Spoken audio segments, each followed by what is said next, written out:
Hello everyone, एक बार फिर स्वागत है आप सभी का अपने यूट्यूब चैनल पर। तो फ्रेंड, जैसा कि आप थंबनेल पे देख ही चुके हो, आज की इस वीडियो में हम डिस्कस करेंगे टीचिंग एप्टीट्यूड एंड एटीट्यूड के कुछ प्रैक्टिस क्वेश्चंस, कुछ इंपॉर्टेंट क्वेश्चन जो मैंने आपको आगामी एचपीयू बीएड एंट्रांस और एसपीयू बीएड एंट्रांस दोनों में ये क्वेश्चन जो होंगे वो आपको काफ़ी हेल्पफुल साबित होंगे। तो फ्रेंड्स, आपने कुछ बातों का ध्यान देना है जब भी आपने एग्जाम में टीचिंग एप्टीट्यूड और एटीट्यूड के जो क्वेश्चंस हैं वे आपने जब भी सॉल्व करने हैं तो आपने कुछ बातों का ध्यान देना है। जैसे आपने सबसे पहले जो क्वेश्चन है आपको उसको 2 या 3 बार रीड करना है, हिंदी लैंग्वेज में भी और इंग्लिश लैंग्वेज में भी आपने 2 या 3 बार रीड करना है।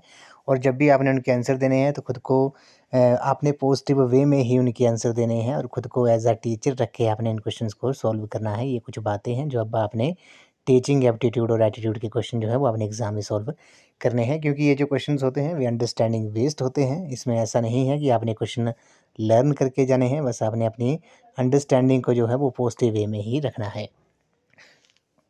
तो फ्रेंड्स, आपके लिए एक अपडेट भी है बूस्टर सीरीज़ के तहत। अगर आप सभी कमिश्नर कमेटियाँ जो है परचेज़ करना चाहते हो तो आपने 9816270168 नंबर पे व्हाट्सएप करना है और मात्र 50 रुपये जो है आपने उसकी पेमेंट करनी है। और अगर आप साथ में टीचिंग एप्टीट्यूड और एटीट्यूड के 100 प्रैक्टिस क्वेश्चन भी चाहते हो तो उसके लिए भी आपको अलग से 50 रुपये जो है वो पेड करने होंगे इस नंबर पे ही 9816270168 नंबर पे। फ्रेंड्स, सभी कमिश्नर कमेटियां में आपको जितने भी कमिश्नर कमेटियां हैं 2 प्रोटेक्टेड पीडीएफ जो है प्रोवाइड कर दी जाएंगी। एक पीडीएफ में आपको सभी कमिश्नर कमेटियां विद ईयर देखने को मिलेंगी, जबकि दूसरी पीडीएफ में आपको जो इम्पोर्टेंट कमिश्नर कमेटियां हैं जो प्रीवियस ईयर में पूछी गई थी वो आपको वहां देखने को मिलेंगी डिटेल में हिंदी लैंग्वेज में। तो बस आपने 50 रुपये जो है पेड करने हैं और इस नंबर पे आपने पेमेंट का जो स्क्रीनशॉट है वो आपने सेंड कर देना है। वो आपकी चॉइस है कि अगर आपने दोनों परचेज़ करनी है तो आपको 100 रुपीज़ पेड करने होंगे। अगर आपने एक ही परचेज़ करनी है तो आप उसके लिए आपको 50 रुपीज़ जो है वो आपने पेड करने हैं। तो फ्रेंड्स, वीडियो को शुरू करने से पहले अगर आप चैनल पे पहली बार विजिट कर रहे हो तो चैनल को सब्सक्राइब भी जरूर कर दें और बेल आइकन प्रेस करना ना भूलें और नोटिफिकेशन ऑन कर दें ताकि मेरे आने वाली हर वीडियो की नोटिफिकेशन आपको मिलती रहे। तो फ्रेंड्स, अगर आप एचपीयू और एसपीयू बीएड एंट्रांस की तैयारी कर रहे हो तो इसके लिए मैंने एक अलग से प्लेलिस्ट बनाई है जिसका जो लिंक है वो मैंने डिस्क्रिप्शन बॉक्स में दे दिया है। आप वहाँ पर जाकर वीडियोज़ देख सकते हो, वहाँ पर आपको सभी सेक्शंस की वीडियोज़ आपको देखने को मिलेंगी। तो फ्रेंड्स, वीडियो को शुरू करते हैं। इस वीडियो का क्वेश्चन नंबर फर्स्ट है, आप स्कूल के बाहर अपने किसी छात्र से किस प्रकार से व्यवहार करेंगे। काफ़ी इंपॉर्टेंट क्वेश्चन है। तो इस क्वेश्चन का जो राइट आंसर हो जाएगा भी आपका ऑप्शन नंबर सी हो जाएगा, बहुत गंभीर होकर। अगर आप स्कूल के बाहर अपने किसी छात्र से मिलेंगे तो आप किस प्रकार का व्यवहार करेंगे, आप बहुत गंभीर होकर उनसे व्यवहार करेंगे। ऑप्शन नंबर सी जो है इस क्वेश्चन का राइट आंसर है। नेक्स्ट क्वेश्चन में चलते हैं, आपके विचार में शिक्षा का उद्देश्य जो है वो क्या होना चाहिए। तो आपके विचार में शिक्षा का जो उद्देश्य है वे क्या होना चाहिए। तो इस क्वेश्चन का जो राइट आंसर होगा भी आपका ऑप्शन नंबर डी हो जाएगा, बालकों का सर्वांगीण विकास जो है वो शिक्षा का जो उद्देश्य है वे होना चाहिए। तो ऑप्शन नंबर डी जो है इस क्वेश्चन का राइट आंसर है। नेक्स्ट क्वेश्चन में चलते हैं, पाठ्यक्रम निर्माण में किस बात को मुख्य रूप से ध्यान में रखना चाहिए। तो पाठ्यक्रम निर्माण में जो प्रमुख बातें हैं वो क्या होनी चाहिए, जैसे छात्रों की आवश्यकताओं और रुचियों और योग्यताओं को ध्यान में रखना चाहिए, शिक्षण अनुसंधानों को भी याद में रखना चाहिए, ध्यान में रखना चाहिए। दोनों ऑप्शन सही हैं। तो ऑप्शन नंबर और शिक्षा के उद्देश्यों को भी ध्यान में रखना चाहिए। तो ये पहले ए और बी ऑप्शन जो है वो दोनों सही हैं। तो ऑप्शन नंबर डी जो है इस क्वेश्चन का राइट आंसर हो जाएगा। अगले प्रश्न में चलते हैं, एक प्रधानाचार्य को होना चाहिए। तो एक प्रधानाचार्य को जो है वो कैसा होना चाहिए। तो एक प्रधानाचार्य को छात्रों के लिए प्रेरणादायक होना चाहिए, अध्यापकों के लिए समानता का भाव रखने वाला होना चाहिए, कुशल प्रबंधक होना चाहिए। तीनों ऑप्शन सही हैं। तो ऑप्शन नंबर डी जो है इस क्वेश्चन का राइट आंसर हो जाएगा। अगले प्रश्न में चलते हैं, आपके अनुसार शिक्षण की योजना पद्धति है वे कैसी होनी चाहिए। तो शिक्षण की जो योजना पद्धति है वे आपकी बालक केंद्रित होनी चाहिए, चाइल्ड सेंटर होनी चाहिए। ऑप्शन नंबर डी जो है इस क्वेश्चन का राइट आंसर है। अगले प्रश्न में चलते हैं, एक अध्यापक का जो श्रेष्ठतम गुण है वे क्या है। तो एक अध्यापक का जो श्रेष्ठतम गुण है वे क्या है, वे अध्यापक की धर्मनिरपेक्षता है। ऑप्शन नंबर डी जो है इस क्वेश्चन का राइट आंसर है। क्वेश्चन नंबर 7 पे चलते हैं, अध्यापक मुख्य रूप से किसके प्रति जवाबदेह होता है। तो अध्यापक जो है वे समाज तथा छात्रों के प्रति जो होता है वे जवाबदेह होता है। ऑप्शन नंबर ए इस क्वेश्चन का राइट आंसर है। क्वेश्चन नंबर 8 पे चलते हैं, अध्यापक की कार्यक्षमता को बढ़ाया जा सकता है। तो अध्यापक की जो कार्यक्षमता है उसको कैसे बढ़ाया जा सकता है। तो ये अध्यापक के कार्यों की सराहना करके जो है वो अध्यापकों की जो कार्यक्षमता होती है उसको बढ़ाया जा सकता है। ऑप्शन नंबर सी इस क्वेश्चन का राइट आंसर है। क्वेश्चन नंबर 9 पे चलते हैं। शिक्षा शक्ति एवं सत्ता का जो स्रोत है वे किन के लिए है? तो शिक्षा शक्ति एवं सत्ता का जो स्रोत है वे आपका महिलाओं के लिए भी है और पिछड़ों के लिए भी है। तो ऑप्शन नंबर डी जो है इस क्वेश्चन का राइट आंसर हो जाएगा। अगले प्रश्न में चलते हैं। भारत में शिक्षित बेरोजगारी का जो प्रमुख कारण है वे क्या है? तो भारत में जो शिक्षा बेरोजगारी का जो मुख्य कारण है वे शिक्षा का व्यापक प्रसार है। ऑप्शन नंबर बी जो है इस क्वेश्चन का राइट आंसर है। नेक्स्ट क्वेश्चन पे चलते हैं। हमें शिक्षा ग्रहण करनी चाहिए क्यों करनी चाहिए हमें शिक्षा ग्रहण? क्वेश्चन नंबर 11 जो है, क्योंकि ये व्यक्ति को विद्वान बनाती है। ऑप्शन सही है। व्यक्ति को स्वावलंबी बनाती है, व्यक्ति को अर्थोपार्जन योग्य बनाती है। तीन ऑप्शन सही हैं। तो ऑप्शन नंबर डी जो है इस क्वेश्चन का राइट आंसर है। अगले प्रश्न में चलते हैं। किस प्रकार का कक्षा नेतृत्व जो है वो सबसे उत्तम माना गया है? तो किस प्रकार का जो कक्षा नेतृत्व है वो सबसे उत्तम माना गया है? क्वेश्चन नंबर 12 का जो राइट आंसर हो जाएगा वे आपका ऑप्शन नंबर सी हो जाएगा। लोकतांत्रिक जो है इस क्वेश्चन का राइट आंसर है। क्वेश्चन नंबर 13 पे चलते हैं। अभिभावक मुलाकात दिवस की सबसे अधिक आवश्यकता पड़ती है।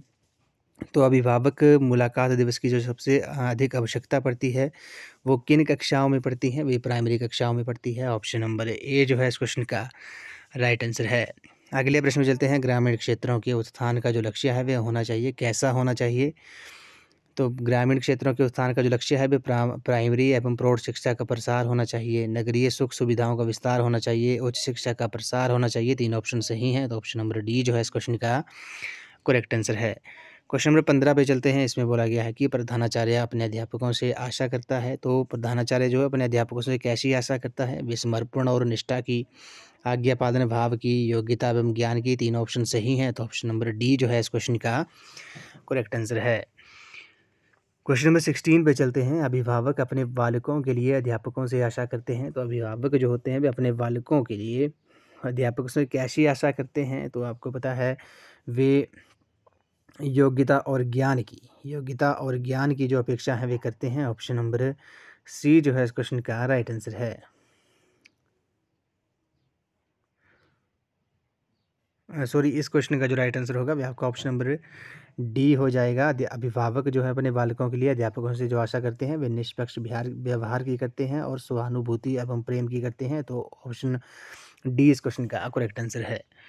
क्वेश्चन नंबर 17 पे चलते हैं। यदि आपसे किसी गंभीर विषय पर भाषण देने के लिए कहा जाए तो आप क्या करेंगे? तो क्वेश्चन नंबर 17 जो है इस क्वेश्चन का जो राइट आंसर होगा वह आपका ऑप्शन नंबर सी हो जाएगा।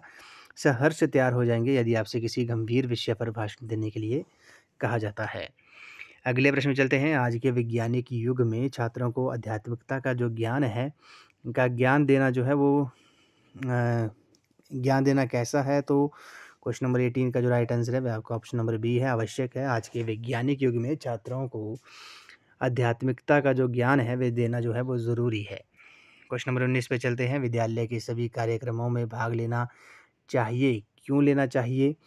तो क्योंकि इससे क्या होता है, सीखने का अवसर मिलता है, व्यक्तित्व का विकास होता है, आत्मविश्वास के विकास में सहायता मिलती है। तीन ऑप्शन सही हैं। तो ऑप्शन नंबर डी जो है इस क्वेश्चन का राइट आंसर है।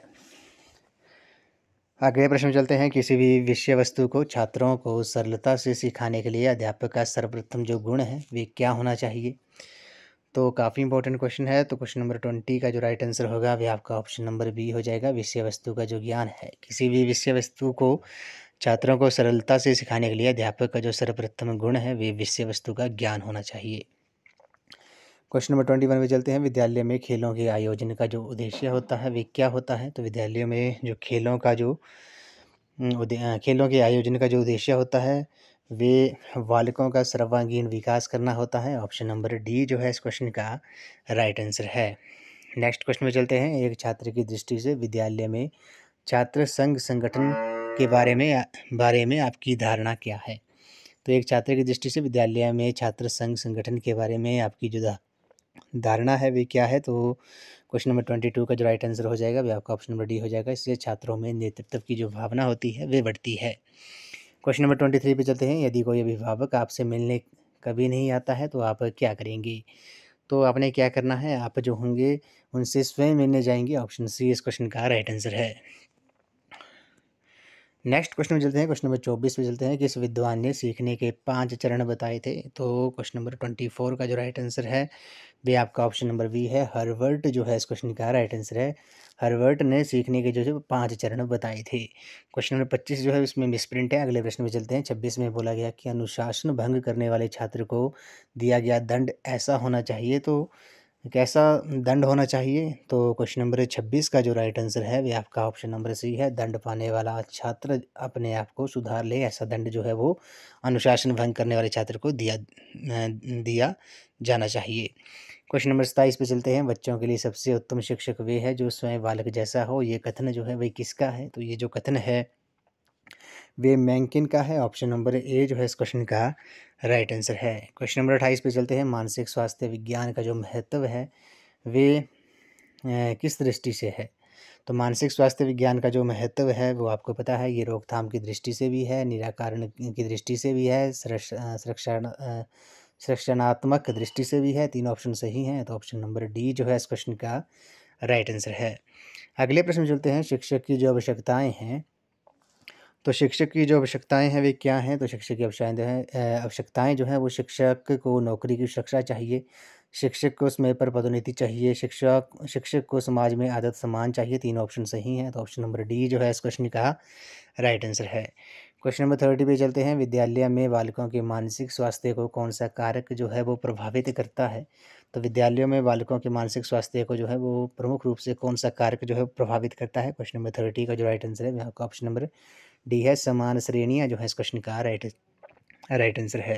क्वेश्चन नंबर 31 पे चलते हैं। विद्यालयों में तीव्र और मंद बुद्धि बालकों के लिए निम्न में से शैक्षणिक व्यवस्था जो है वो होनी चाहिए, कैसी होनी चाहिए? क्वेश्चन नंबर 31 का जो राइट आंसर है वे अवसर की समानता भी होनी चाहिए, पाठ्यक्रम में समृद्धि भी होनी चाहिए, अहमियता को रोकना भी होनी चाहिए। तो उपरोक्त सभी जो है इस क्वेश्चन का राइट आंसर है।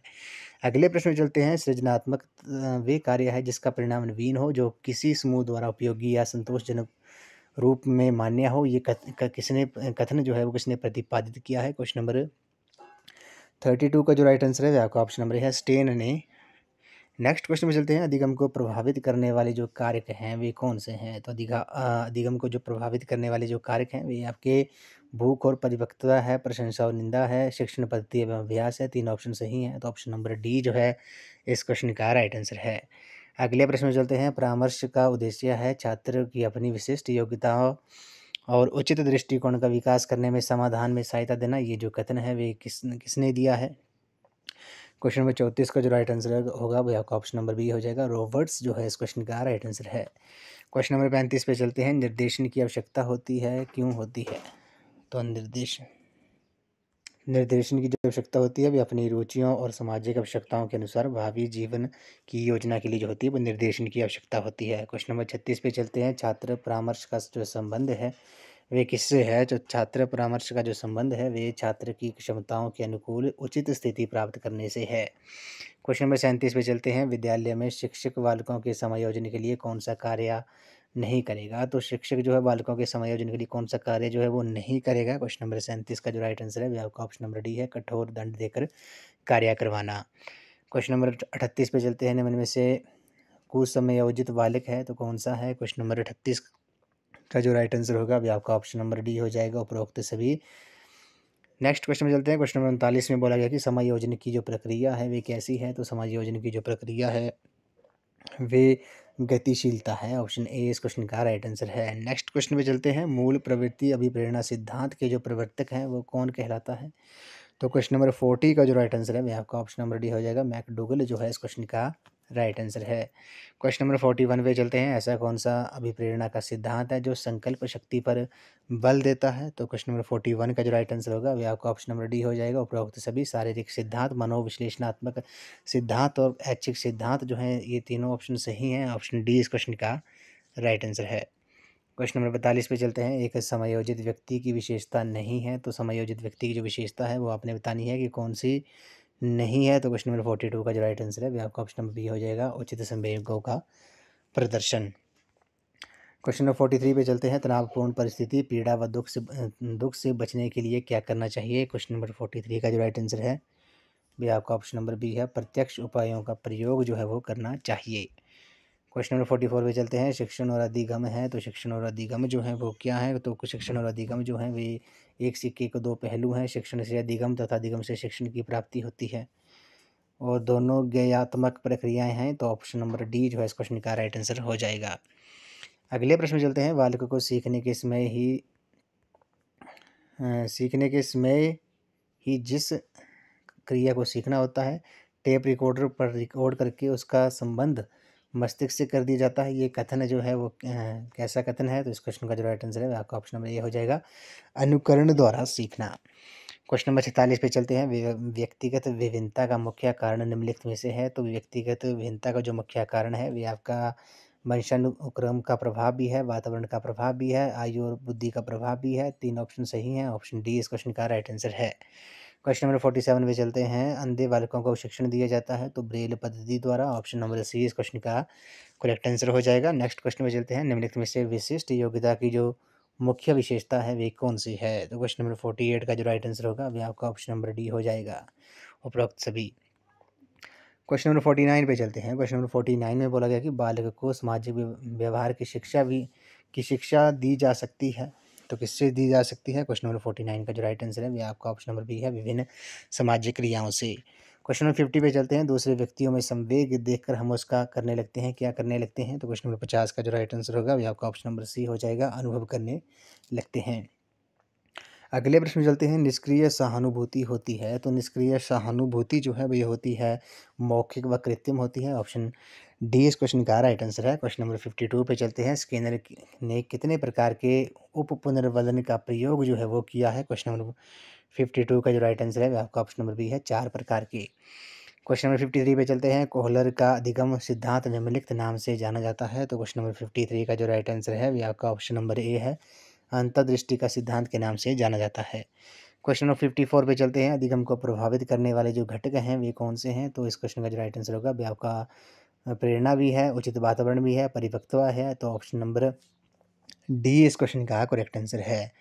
अगले प्रश्न में चलते हैं। एक अध्यापक को उन्नत करना चाहिए, तो एक अध्यापक को क्या उन्नत करना चाहिए? क्वेश्चन नंबर 55 का जो राइट आंसर है वह आपका ऑप्शन नंबर डी है, छात्र में अंतःक्रियात्मक संप्रेषण को बढ़ावा देकर। क्वेश्चन नंबर 56 पे चलते हैं। प्राय शिक्षक एवं माता पिता छात्रों में बुद्धि के विकास को अधिक महत्व देते हैं क्योंकि वे समुन्नत बनाती है। किसको बनाती है? क्वेश्चन नंबर 56 का जो राइट आंसर है वह आपका ऑप्शन नंबर बी है, शैक्षिक उपलब्धि और सामाजिक उत्तरदायित्व भावनाओं को। क्वेश्चन नंबर 57 पे चलते हैं। इन दोनों के मध्य घनिष्ठ संबंध है, तो किनके बीच में घनिष्ठ संबंध है? क्वेश्चन नंबर 57 का जो राइट आंसर है आपका ऑप्शन नंबर बी है, शिक्षकों और शिक्षाविदों में। क्वेश्चन नंबर 58 पे चलते हैं। किसी प्रेरणा अभियान के सफल होने के लिए कक्षा में 4 आवश्यक दशाओं में से एक का होना जो है वो अवश्यभावी है, तो किसका अवश्यभावी है? क्वेश्चन नंबर 58 का जो राइट आंसर है आपका ऑप्शन नंबर पी है, शिक्षक को सहयोगी जो है वो होना चाहिए। क्वेश्चन नंबर 59 पे चलते हैं। मनोवैज्ञानिक जो कि अधिगम समस्याओं की पहचान करते हैं तथा उनका निदान खोजते हैं, उन्हें क्या कहा जाता है? तो क्वेश्चन नंबर 59 का जो राइट आंसर है वह आपका ऑप्शन नंबर डी है, उसे चिकित्सीय मनोवैज्ञानिक कहा जाता है। क्वेश्चन नंबर 60 पे चलते हैं। मनोवैज्ञानिक प्रकृति के उत्तम परीक्षण का जो लक्षण है वे क्या है? तो क्वेश्चन नंबर 60 का जो राइट आंसर होगा या आपका ऑप्शन नंबर बी हो जाएगा, विश्वसनीयता। क्वेश्चन नंबर 61 पे चलते हैं। किसी छात्र द्वारा दिए गए प्रश्न के गलत उत्तर के उपचार का सबसे अधिक अच्छा तरीका कौन सा है? तो क्वेश्चन नंबर 61 का जो राइट आंसर होगा वे आपका ऑप्शन नंबर सी हो जाएगा, सही उत्तर प्राप्त करने के लिए प्रश्न को दोबारा जो है वो गठित करना। क्वेश्चन नंबर 62 पे चलते हैं। इसमें सारणी बनाते इसमें निम्नलिखित में से किसका ध्यान जो है वो सबसे अधिक रखा जाना चाहिए? तो क्वेश्चन नंबर 62 का जो करेक्ट आंसर होगा वे आपका ऑप्शन नंबर डी हो जाएगा, लचीलेपन का सिद्धांत, फ्लेक्सिबिलिटी का। क्वेश्चन नंबर 63 पे चलते हैं। आपकी कक्षा के कुछ छात्र परीक्षा में अनुचित साधन का प्रयोग करते हैं, आपको क्या करना चाहिए? तो आप क्या करोगे? मैंने पहले ही बोला है, अपने खुद को एज अ टीचर रखिए, इन क्वेश्चंस के आंसर देने हैं। तो आप क्या करेंगे? आपको ये प्रयास करना चाहिए कि वे परीक्षा में अनुचित साधनों का प्रयोग ना कर सकें।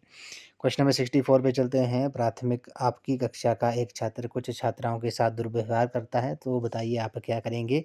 तो क्वेश्चन नंबर 64 का जो राइट आंसर होगा वह आपका ऑप्शन नंबर ए हो जाएगा। आप उससे सहानुभूति बात करेंगे तथा उससे भविष्य में ऐसी चेष्टा ना करने के लिए कहेंगे। अगले प्रश्न चलते हैं। एक बालक कक्षा में देर से आता है, आप उसके साथ कैसा व्यवहार करेंगे? तो क्वेश्चन नंबर 65 का जो राइट आंसर होगा वह आपका ऑप्शन नंबर ए हो जाएगा, आप उसकी कठिनाइयों को जानने का प्रयास करेंगे। अगले प्रश्न में चलते हैं। क्वेश्चन नंबर 66 में बोला गया कि एक अध्यापक प्रशिक्षित क्यों होना चाहिए? तो एक अध्यापक का जो प्रशिक्षित होना है वे क्यों ज़रूरी है? क्योंकि क्योंकि उसकी शिक्षण विधि को उन्नत करने के लिए। क्वेश्चन नंबर 67 पे चलते हैं। आपकी राय में स्त्री शिक्षा को प्रोत्साहित करने का क्या परिणाम होगा? तो क्वेश्चन नंबर 67 का जो राइट आंसर है वह आपका ऑप्शन नंबर ए है, ये स्त्रियों को स्वतंत्र बना देगा। क्वेश्चन नंबर 68 पे चलते हैं। अध्यापक का कौन सा सामाजिक गुण जो है उसके सम्मान में वृद्धि करता है? क्वेश्चन नंबर 68 का जो राइट आंसर होगा वह आपका ऑप्शन नंबर बी हो जाएगा, सामुदायिक सेवा। क्वेश्चन नंबर 69 पे चलते हैं। कक्षा अध्यापक की मुख्य जिम्मेदारी क्या होती है? तो कक्षा अध्यापक की जो मुख्य जिम्मेदारी होती है वे क्लास के सभी विद्यार्थियों के रिकॉर्ड रखना होती है। क्वेश्चन नंबर 70 पे चलते हैं। शिक्षा की प्रयोगात्मक विधि का जो प्रयोग है वो किया जा सकता है? क्वेश्चन नंबर 70 का जो राइट आंसर है आपका ऑप्शन नंबर डी है, छात्रों को सामान्य से विशिष्ट की ओर ले जा सकता है। क्वेश्चन नंबर 71 पे चलते हैं। बुनियादी शिक्षा का आधार जो है मनोवैज्ञानिक है, क्यों है? क्योंकि इससे ज्ञानेंद्रियों की शिक्षा दी जाती है। क्वेश्चन नंबर 72 पे चलते हैं। शिक्षण की ह्यूरिस्टिक विधि का जो प्रवर्तक था वे कौन था? तो ह्यूरिस्टिक विधि का जो प्रवर्तक था वो प्रोफेसर आर्मस्ट्रॉन्ग था। ऑप्शन सी इस क्वेश्चन का राइट आंसर है। क्वेश्चन नंबर 73 पे चलते हैं। शिक्षण की परियोजना विधि पद्धति जो है वो कैसी है? तो क्वेश्चन नंबर 73 का जो राइट आंसर है वो ये बालक केंद्रित है। ऑप्शन चाइल्ड सेंटर्ड है। ऑप्शन डी इस क्वेश्चन का राइट आंसर है। अगले प्रश्न में चलते हैं। डॉल्टन योजना जो है, तो डॉल्टन योजना जो है वो व्यक्तिगत विभिन्नताओं को स्वीकार नहीं करती है। ऑप्शन डी इस क्वेश्चन का राइट आंसर है। अगले प्रश्न में चलते हैं। शिक्षकों द्वारा अभिभावकों के पास छात्रों की मासिक रिपोर्ट भेजने से क्या होता है? तो क्वेश्चन नंबर 75 का जो राइट आंसर है वह आपका ऑप्शन नंबर सी हो जाएगा, शिक्षकों और अभिभावकों का संबंध जो है वो बना रहता है। क्वेश्चन नंबर 76 पे चलते हैं। छोटे बच्चों की ज्ञानेंद्रियों को क्रियाशील व सक्षम बनाने हेतु आप क्या करेंगे? तो क्वेश्चन नंबर 76 का जो राइट आंसर है वह आपका ऑप्शन नंबर बी हो जाएगा, उनसे वस्तुओं को उठाने रखने का कार्य कराएंगे। क्वेश्चन नंबर 77 पे चलते हैं। एक शिक्षक के रूप में आप किस स्थान पर शिक्षण करना जो है वो पसंद करेंगे? तो क्वेश्चन नंबर 77 का जो राइट आंसर है, क्वेश्चन नंबर 77 का जो राइट आंसर होगा वह आपका ऑप्शन नंबर बी हो जाएगा, किसी भी पाठशाला में जहाँ पढ़ने पढ़ाने का वातावरण हो। क्वेश्चन नंबर 78 पे चलते हैं। संचयी अभिलेख से क्या होता है? तो संचयी अभिलेख से बच्चों के पूर्ण विकास का पता लगाया जा सकता है। ऑप्शन बी इस क्वेश्चन का राइट आंसर है। क्वेश्चन नंबर 79 पे चलते हैं। शिक्षक को अपने छात्रों नाम जानना चाहिए, इसका मुख्य लाभ ये है कि छात्रों के इससे क्या होगा? क्वेश्चन नंबर 79 का जो राइट आंसर है वह आपका ऑप्शन नंबर डी हो जाएगा। इससे छात्र गलत कार्य करने से डरेंगे, छात्रों के साथ शिक्षक का संबंध बढ़ेगा, छात्र अनुशासित रहेंगे। तीन ऑप्शन सही हैं, तो ऑप्शन डी इस क्वेश्चन का करेक्ट आंसर है। क्वेश्चन नंबर 80 पे चलते हैं। आप अपनी कक्षा के छात्रों द्वारा पूछे गए इस प्रश्नों का स्वागत करेंगे। तो क्वेश्चन नंबर 80 का जो राइट आंसर होगा वह आपका ऑप्शन नंबर ए हो जाएगा, कक्षा शिक्षण के दौरान ही बीच बीच में। क्वेश्चन नंबर 81 पे चलते हैं। छोटे बच्चों को कोई विषय वस्तु याद करने का आप सबसे अच्छा उपाय क्या समझते हैं? तो बार बार दोहराकर याद करना जो है इस क्वेश्चन का राइट आंसर हो जाएगा। क्वेश्चन नंबर 82 पे चलते हैं। छोटे बच्चों को पाठशाला में एक ही अध्यापक पूरे समय तक पढ़ाता है, क्या आप इसे लाभप्रद मानते हैं? तो क्वेश्चन नंबर 82 का जो राइट आंसर होगा वह आपका ऑप्शन नंबर ए है, इससे कोई अंतर नहीं पड़ता है। अगले प्रश्न में चलते हैं। बुद्धि लब्धि परीक्षण आंदोलन का जो अग्रदूत था वे कौन था? वे अल्फ्रेड विने थे। ऑप्शन ए इस क्वेश्चन का राइट आंसर है। क्वेश्चन नंबर 84 पे चलते हैं। निम्नलिखित में से कौन सी समस्या शारीरिक दृष्टि से विकलांग बच्चे की होगी? तो क्वेश्चन नंबर 84 का जो राइट आंसर है वह आपका ऑप्शन नंबर डी है, ए और सी दोनों, विशेष सवारी की और अक्सर गैर हाजिरी की। क्वेश्चन नंबर 85 पे चलते हैं। छात्रों में क्षोभ, निराशा और रुचि का अभाव पैदा करने से किस समस्या के पैदा होने की आशंका होती है? तो क्वेश्चन नंबर 85 का जो राइट आंसर होगा वह आपका ऑप्शन नंबर डी हो जाएगा, अनुशासन की समस्या, परीक्षा में भ्रष्ट साधन अपनाने की समस्या, छात्रों की अक्सर अनुपस्थिति होने की समस्या। तीन ऑप्शन सही हैं, ऑप्शन डी इस क्वेश्चन का राइट आंसर है। क्वेश्चन नंबर 86 पे चलते हैं। मौलाना अबुल कलाम आज़ाद थे, तो ये स्वतंत्र भारत के प्रथम शिक्षा मंत्री थे। अगले प्रश्न में चलते हैं। भारत के किस राज्य में सबसे अधिक साक्षरता है? तो सबसे अधिक साक्षरता दर जो है वो केरल स्टेट की है। अगर आपसे केंद्र शासित प्रदेश पूछा जाए तो लक्षद्वीप जो होगा वो उस क्वेश्चन का राइट आंसर है होगा। अगले प्रश्न में चलते हैं। नीचे अच्छे शिक्षण की कुछ विशेषताएं दी हैं, इनमें से कौन सी जो है वो गलत है? तो क्वेश्चन नंबर 88 का जो राइट आंसर है वह आपका ऑप्शन नंबर ए है, अच्छा शिक्षण आदेशात्मक होता है। क्वेश्चन नंबर 89 पे चलते हैं। अभिप्रेरणा जो है, तो अभिप्रेरणा जो है वो क्या है? तो अभिप्रेरणा जो है उस अनुकूल परिस्थिति को कहते हैं जिसमें बच्चे सीखते हैं। क्वेश्चन नंबर 90 पे चलते हैं। छात्र केंद्रित शिक्षण का जो आशय है वे क्या है? तो छात्र केंद्रित शिक्षण का जो आशय है वे शिक्षण में छात्रों का पूर्ण सहयोग लेना जो है इस क्वेश्चन का राइट आंसर हो जाएगा। क्वेश्चन नंबर 91 पे चलते हैं। कक्षा शिक्षण की उत्तम प्रणाली वे है जिसमें तो कक्षा शिक्षण की उत्तम प्रणाली क्या है? ये अध्यापक और छात्र दोनों जो है वो प्रश्न पूछे हैं, वे कक्षा शिक्षण की उत्तम प्रणाली है। क्वेश्चन नंबर 92 पे चलते हैं। कक्षा में आप कैसे प्रश्न करना पसंद करेंगे? तो कक्षा में आप जो है वे जिनका उत्तर देने के लिए छात्रों को कुछ सोचना पड़े, ऐसे प्रश्न करना जो है वो आप पसंद करोगे। क्वेश्चन नंबर 93 पे चलते हैं। छोटे बच्चे लंबे और कठिन शब्दों का सही उच्चारण नहीं कर पाते हैं, तो आप क्या करेंगे? तो क्वेश्चन नंबर 93 का जो राइट आंसर है, वह आप ऐसे शब्दों को पहले खंडों में बाँट कर बुलवाएँगे, मिलते-जुलते उच्चारण वाले ऐसे शब्दों का सहारा लेंगे। दोनों ऑप्शन सही हैं, तो ऑप्शन डी इस क्वेश्चन का राइट आंसर है। अ, नेक्स्ट क्वेश्चन में चलते हैं। त्रिभाषा फ़ॉर्मूला जो था वो किसने दिया था? तो त्रिभाषा फ़ॉर्मूला जो था वो किसने दिया था? क्वेश्चन नंबर 94 का जो राइट आंसर है वो आपका ऑप्शन नंबर डी है, कोठारी आयोग ने दिया था। 1964 में ये अपॉइंट किया गया था। 1966 में इसने जो थी अपनी रिपोर्ट जो थी वो सबमिट की थी। अगले प्रश्न में चलते हैं। परियोजनावाद ने किसे जन्म दिया? तो परियोजनावाद ने जो जन्म दिया था वो किसको दिया था? इस क्वेश्चन का जो राइट आंसर है वो आपका ऑप्शन नंबर डी है, प्रोजेक्ट विधि को इसने जन्म दिया था। क्वेश्चन नंबर 96 पे चलते हैं। अनौपचारिक शिक्षा किनके लिए है?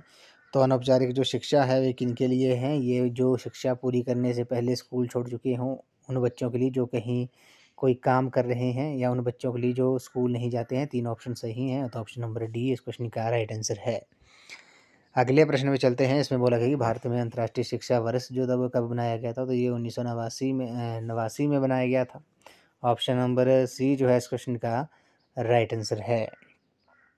क्वेश्चन नंबर 98 पे चलते हैं। 3 या 4 वर्ष के बालक के लिए उचित दंड हो सकता है, तो 3 या 4 वर्ष के लिए जो उचित दंड है वे क्या हो सकता है? इस क्वेश्चन का जो राइट आंसर है वो आपका ऑप्शन नंबर डी हो जाएगा, उसे कक्षा में खड़ा कर देना।